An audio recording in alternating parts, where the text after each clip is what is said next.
Ready to travel na raw to Taiwan para sa 3-day 2-night vacation si Brazil C. Sa kanyang March 5 flight, nag-video siya sa NAIA Terminal 3 dahil sa excitement. Regalo raw ng asawa ang ticket to Taiwan.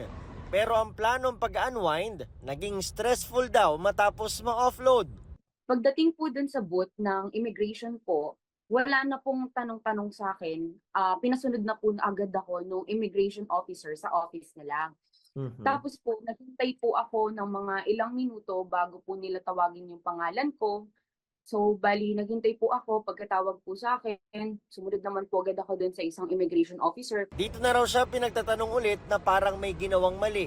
Bigla po akong ginisa na, ipang ilang travel mo na to? Sabi ko, pangalawa po. Bali, sabi niya po sa akin, bakit ka pupunta ng Taiwan? Sabi ko, mag-aano lang po ako, mag-unwind lang po kasi po I have a depression din po this past month kasi po nakunan po ako.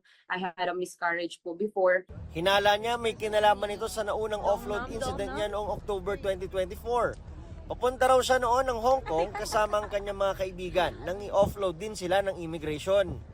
Pero nakaalis na raw silang magkakaibigan noong November 2024 pa Hong Kong at dumiretso sa Jeju Island sa South Korea.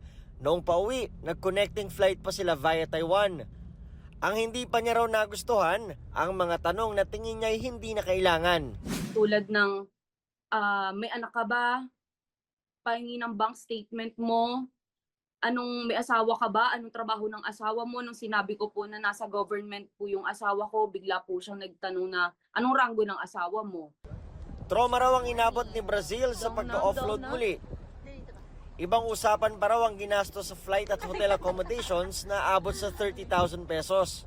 Kahit na meron naman po akong pinakitang proof na kaya ko pong gastusan yung sarili ko po sa travel ko po. Na parang wala ba akong karapatang mag-multi-city ng travel? Ayon sa Bureau of Immigration, may kahinahinalang travel pattern na nakita kay Brazil. May mga inconsistencies po doon sa statements niya at saka mga documents na pinakita po. Nakitaan din po siya ng suspicious travel patterns doon po sa kanyang mga biyahe na ikipresenta. Hindi raw madetalye ng BI dahil pribado raw ito, pero karaniwan daw nakikita ito sa itinerary ng turista.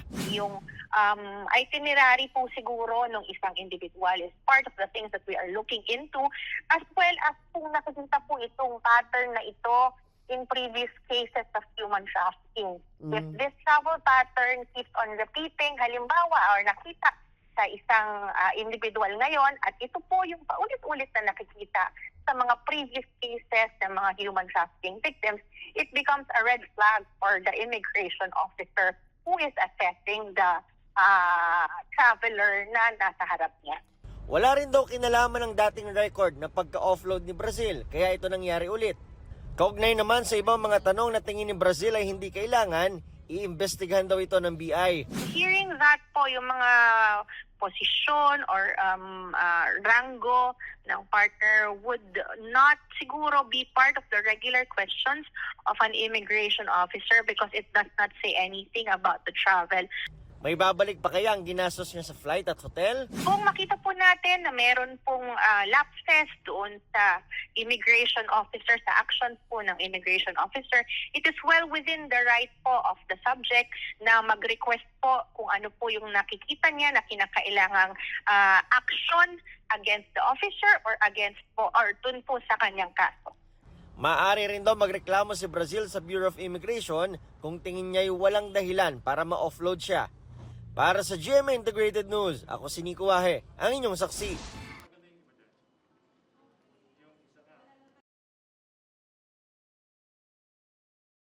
Mga kapuso, maging una sa saksi. Mag-subscribe sa GMA Integrated News sa YouTube para sa iba't ibang balita.